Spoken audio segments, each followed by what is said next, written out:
Today, the third Friday in September, we honor prisoners of war and those who went missing in action. A ceremony held this morning in Utica. For one woman, it's ceremonies like this one that keep her father's memory alive. News Channel 2's Katrina Smith has her story. I think growing up, I was told that sometimes they're not going to remember, but you know what, these ceremonies show that that's not true.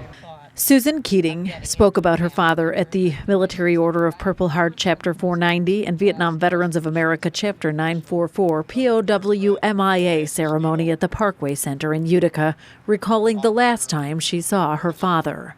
He went to Vietnam just a few days before I turned 3. Master Sergeant Kenneth Rohrabeck is one of more than 2,500 missing Vietnam veterans and POWs. He was a radio tech on top of being with Special Forces, and so he relayed information to the, up to get help, and then did the rest of what he was, needed to do. And then he was captured during that. 81,600 American POWs are missing still. Their families have similar stories. I didn't know what was going on. I just knew these people were coming to our house dressed in uniform. And my mother would cry.